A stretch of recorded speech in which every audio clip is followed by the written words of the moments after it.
Do ta nisim me VKM 113 që tashmë diaspora e ke titulluar ti është lakuriq financiarisht para Ramës. Është ose më sa karma e votave diasporës që më të madh. Ai që u trompetua më të madhe në këtë fushatën që bëri Rama në takimet Sa mora vota gjithë diasporës? Jo, por që takimet të mëdha, duke marrë artistë më të mëdhenj Shqipërisë. Kjo është karma. Shojnë në Athinë etj. Kjo është karma. Edi Rama hyri në këtë botë politike duke u zhveshur lakuriq. Dhe projekti i tij zhveshje stil lakuriq është pikërisht zhveshje lakuriq gjithë shqiptarëve. Dhe aktualisht diaspora brenda 10 ditëve është kthyer në diasporë lakuriqe. Sepse Rama nëpërmjet VKM-s me numër shumë ironik, 113. Pse ironik? Po 13 brenda. Është 13 gjithmonë ajo skema e madhe. Që mos e harrosh. Po. Ti harron më VKM që 13, unë sa harroj më. Unë ngatroj gjitha numrat e VKM-ve. Çdo gjë. Kështu 113, 313. Dhe 113 është diaspora lakuriq sipas me. Ky është simbolika që un kam, sepse diaspora që nga kjo VKM çdo vit do të jetë lakuriq para Ramës për numrat e saj llogarive bankare, gjendjen e numrave të llogarisë bankare, kudo që ti ketë, në botë dhe në Shqipëri. Dhe këto informacion do të disponojë Rama, dhe kur them do të disponojë Rama, e kam për Ramën personalisht, por e kam edhe për sigurinë etike kibernetike që është Izraeli, dhe e treta që është më e rrezikshme nga gjitha, mafia.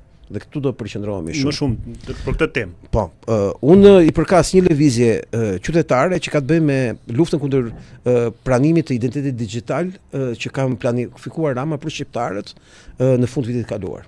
Pasi unë i përkas asaj kategorie njerëzish në gjithë botën që janë kundër kontrollit dhe privatësisë së jetës personale dhe sidomos kontrollit digjital të njerëzit. Ku pjesë e kësaj gjë është dhe kjo VKM.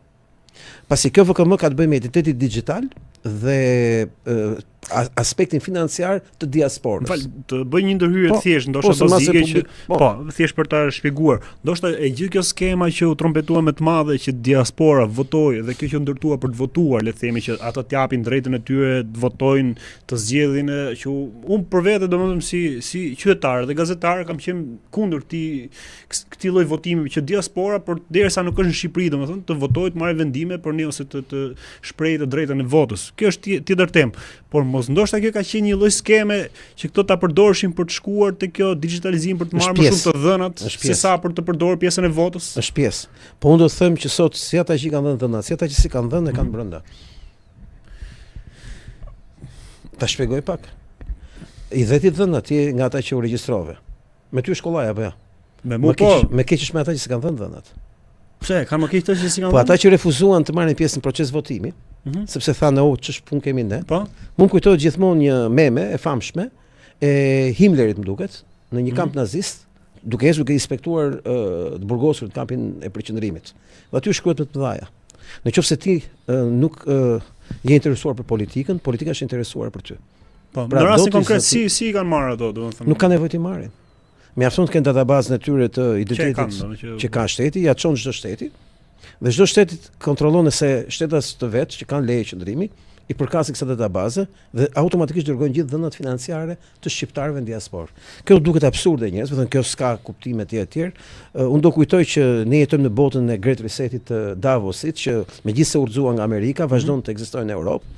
Dhe në këtë projekt të madh, vendet e Europës shkëmbejnë informacion fiskal, kështu e quajnë. Informacion fiskal.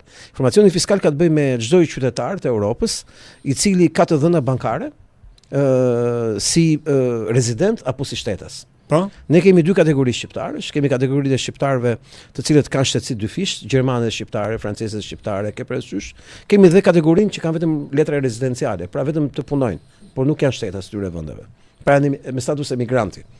Të dy këto kategori afektohen menjëherë nga ky VKM, e cila i përgjigjet një projekti ndërkombëtar të kontrollit digjital të Davos. Që është edhe ai rendi botror, po. Tani në këtë kuptim Amerika është e përjashtuar. Që sot ne po e shohim sikur pengesë po i del lufta që ne edhe diskutuam herën tjetër.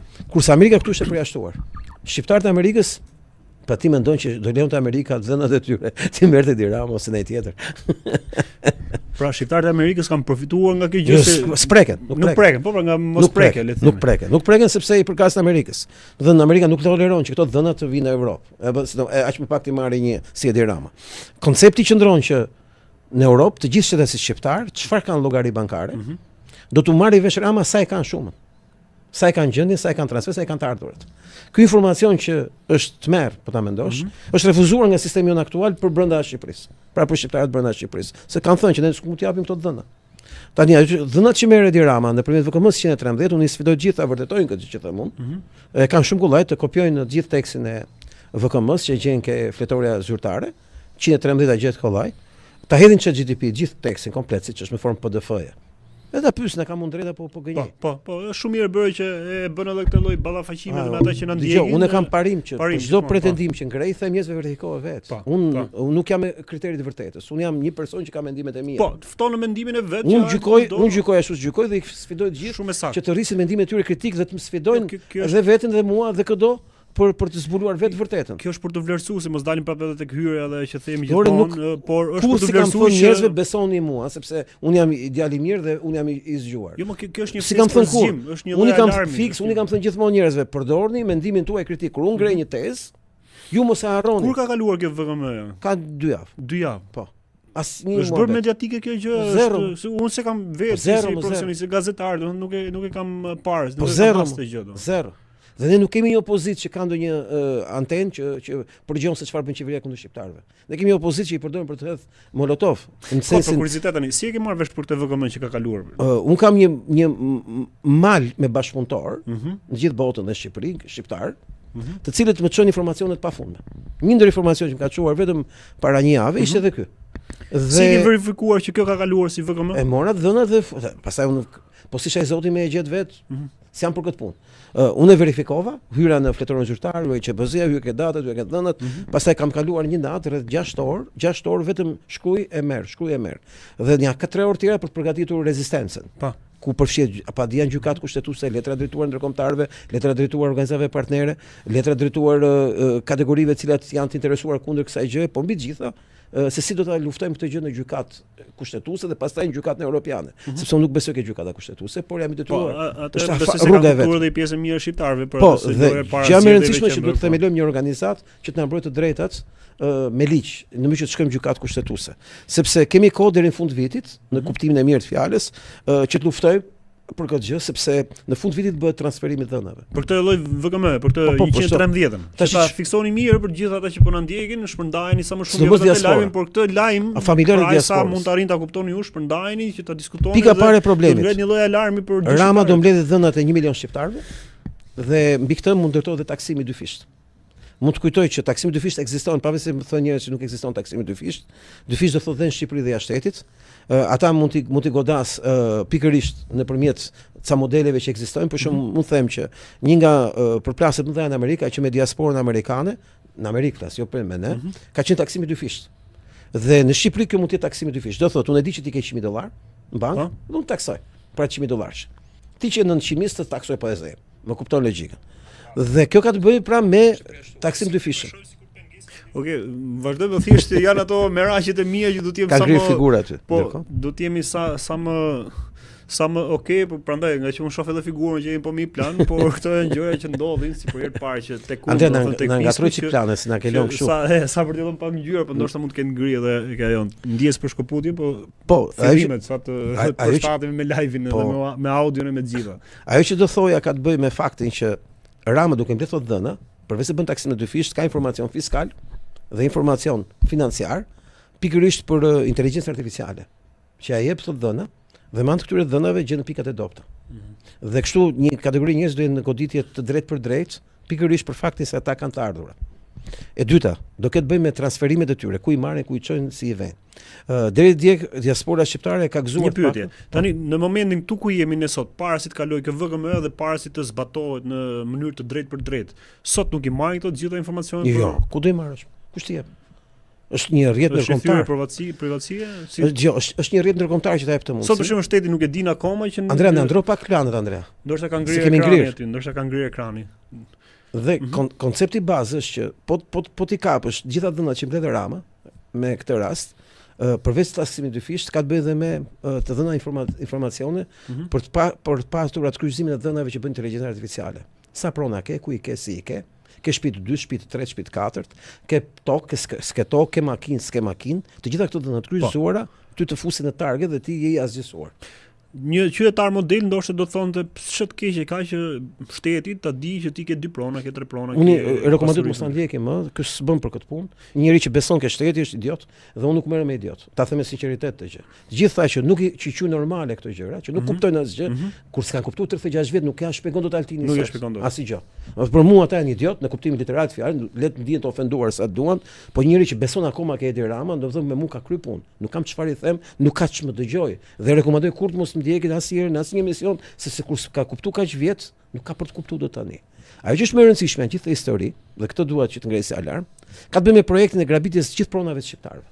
Dhe ky do jetë një nga sistemet bazë për ta bërë këtë gjë, sepse ajo që thashun ty që ata që nuk i kanë dhënat, janë më të rrezikuar. Janë më të rrezikuar se sa ata që kanë dhënë. Sepse nëpërmjet kadastrit fiskale që ka bërë Edi Rama, me inteligjencë artificiale, që gjithë Shqipëria duhet në një hartë digjitale të Edi Ramës, në zyrën e Edi Ramës, aty vendosen taksa për çdo pronë. Pronari mo. Aty vendosen taksa për çdo pronë. Dhe ti që s'ke asnjë dhën, tu ti çoj ke shtëpia, ti nuk reagon, unë t'i vej një oftim kreditor dhe pastaj unë ty të filloj të vej gjoba dhe taksa. Çfarë do thotë vej gjoba dhe taksa? Do thotë që në perspektivë, pak nga pak, duke të vënë gjoba dhe taksa, unë do ta kem shumë kollaj me ty që të kaloj 1-2-3 vjeç dhe pastaj të konfiskoj pronën për shkak se nuk e paguar taksat. Pasi unë ja çoj përmbarimit dhënat e tua dhe ai ç'të bën të bllokon gjithë pronat.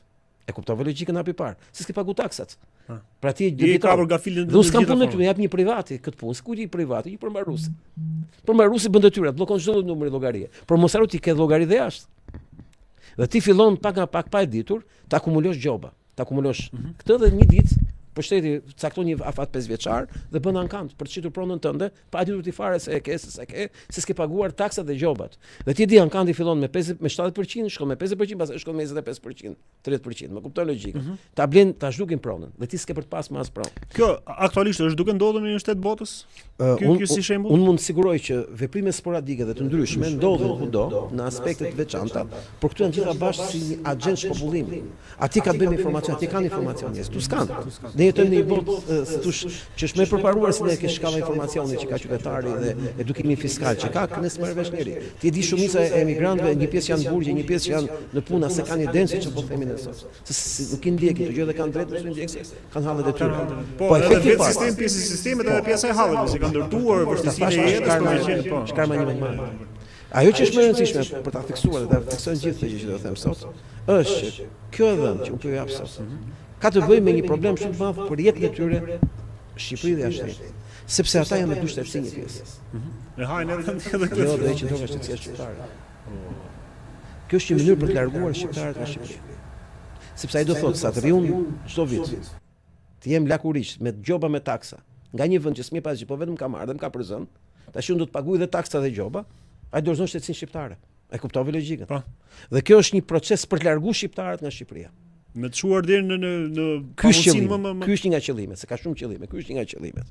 Tani është kategoria dytë. Janë shtetasit shqiptar, të cilët përveç se janë me dy shtetësi, janë dhe subjektë të ligjit evropian. Unë këtu kam kapur pikën e dobët të këtij sistemi, sepse mendoj që këto shqiptarë që ndodhen jashtë janë me dy shtetësi, gëzojnë një mbrojtje të veçantë nga shtetet e tyre. Dhe pika e dobët e gjithë kësaj pune ka të bëjë me rrjedhjen e dhënave. Unë kam përgatitur padim për gjykatë kushtetuese, ku aty paraqitet qartas argumenti kryesor që Shqipëria nuk plotëson kriteret e proporcionalitetit. Pra, këtë te pyetja si mund ta refuzojmë ne këtë pra, se ju thatë që edhe ai që nuk ka votuar ja kanë marrë xhaxh dhënat, edhe ata që kanë votuar që kanë forma që kanë blerë. Si mund të reagojmë ne që mos jemi pjesë e kësaj? Ne do të shpjegojmë gjëra shumë të rëndësishme. Që u fashi parë që ishte Izraeli që i kontrollon sigurisë kibernetike të Shqipërisë, pasit dhënat, është edhe mafia. Tani do marrim rreth parë që ka të bëjë me sigurinë e të dhënave për shtetasit e dyfishtë. Shqipëri dhe e Francë, Gjermani, Angli, ku diun. Këta shtetet mund të gëzojnë mbrojtje nga shtetet e tyre nëse ne civilizojmë shtetet e tyre dhe ata vetë. Sepse Shqipëria nuk plotëson një kriter, që është kryesori, siguria e dhënave. Unë nga fut ke padia me prova dhe me fakte se si kanë rritur dhënat e shqiptarëve, rrogat, patronazhimi, të dhënat politike, financiare, personale, lloj dhënash. Pra ne kemi shumë të dhëna, të cilat i kemi të vërtetuara dhe të argumentuara që vlen. Pra ne hym ke pala që jemi gjendje të argumentojmë që Shqipëria nuk mund t'i marrë këto dhëna sepse i keq përdor. Dhe kemi 5 raste tipike që e vërteton një gjë të tillë. Tani ajo që është më e rëndësishme nga të gjitha, dhe këtë duhet ta theksojmë për ta ditur njerëzit, është që ne nuk mund t'ia dalim dot vetëm. Të lutem rregullo pa kamerën mandi se jam kështu poshtë fare. Po. Edhe çiku lart. Domethënë, pra ka një mënyrë që ne mund ta zhbëjmë të Po, këtë nuk e bëjmë dot pa mbështetjen e diasporës. Dhe unë ka filluar një fushat këto 2 javë, do vazhdoj për të informuar diasporën në mënyrë që pastaj sigurojmë dhe mbështetjen e tyre, sepse ne emër tyre pasim i punë para. Po, vetëm temë pra që ka temë më kryesore. Altin Goxha është avokat. Erald Aga është avokat. Ne kemi studio ligjor, po ne jemi avokat. Ne nuk jemi pal. Pal janë diaspora. Janë ne vetë njerëzit, vetë shqiptarët. Bukur. Kryesisht të diasporës. Po, ne jemi gjendë ta çojmë përpara dhe ta refuzojmë dhe ta rezistojmë gjithë. Kemi nevojë për zërat, për ata që Po, fal, avokati nuk mund të shkojë në gjyq për veten, është avokat. Duhet të shkojë të mbrojë dikë, këtë mbrojun. Pra, po nuk patëm një lloj sensibilizimi gjithë diasporës, nuk bëhet kjo punë. Dhe duhet që me çdo kusht të sigurojmë një ndërgjegjësim dhe informim. Dhe rasti me ty është rasti më i mirë që mund të kemi, se unë kam parë që ti ke shumë audiencë nga diaspora. Po, e vërtetë. Kjo është dhe arsye e kësaj fushate. E nisa këtë ditë në njëjtë me Shpenin, dhe vazhdoj sot me ty, dhe vazhdoj gjithë javës. Sepse qëllimi. Prandaj këtë do ta kemi një rubrikë më vetë që do ta kemi të përjavshëm përveç temave të tjera që mund të jenë të aktualitetit. Luhet me fatin e të vendeve të tyre që nga një anë i merr Izraeli të gjitha, dhe kjo është gjë e mirë për çdo shqiptar që gjithë dhënat i financiare të ketë Izraeli. Dhe kur them Izraeli, them për shkak të sigurisë kibernetike që Shqipëria është komplet në kontroll në Izraelit. Historia e shpikur me iranian që i kishin vjet dhënë atyre ishte vetëm për t'ia dhënë Izraelit. Ishte një skem e brendshme. Prandaj edhe po shfaqet më qartë domethënë. Po ti ke gjysmën e qeverisë sigurisë e ke gjithë të Izraelit. Ti shif ke një pastor sionist në Ministrinë e Drejtësisë. Ke një koordinator të armëve të Izraelit që është pastor sionist dhe ai që është ministri i mbrojtjes. Ke një Shabat Goim të tyre ministrët të jashtëm. Ti e ke gjithë skemën të kapur. Shto pastaj dhe ministri e brendshme që ka një zog qyqësorës. Pra kjo qeveri është qeveria e Izraelit në gjithë kuptimet. Rama, për shkak se i ka punë të keq, për shpëtuar nga Trumpi, ka zgjedhur të jetë sioniste më i madh në Europë.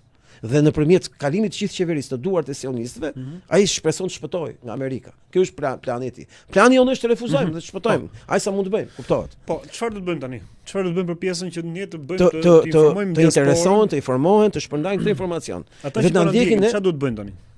Të shpërndajnë këtë informacion, të shpërndajnë këtë podcast, të shpërndajnë këtë pjesë. Edhe kur bëhet Reels, të shpërndajnë sa më shumë, që sa më shumë shqiptar të sensibilizohen. Në që javës që vjen, që ne do fillojmë të paraqesim letrat fikse, mbas e bëjmë një takim me aktivizmin qytetar kundër IDD digital, ata të sitush bëjnë pjesë e kësaj lëvizjes tonë. Mendoj unë që këtu luhet për disa gjëra të cilat janë thelbësore. Nuk luhet për disa gjëra që hëse do na vi. Është miratuar, është duke u zbatuar. Ka filluar të bëhen letrat gati gjithë Europën. Prandaj kjo është arsye që ne shohim një parlament kaq të hallakatur që është bërë qëllimisht në këtë formë që ne mos marrim vesh asgjë dhe të kalojnë gjëra kaq shumë të rëndësishme dhe të dëmshme për shqiptarët, jo vetëm në Shqipëri, por edhe jashtë Shqipërisë. Është parlamenti i duhur për të vrarë Shqipërinë. Për të vrarë Shqipërinë. Kjo ishte në lidhje me këtë punë e diasporës.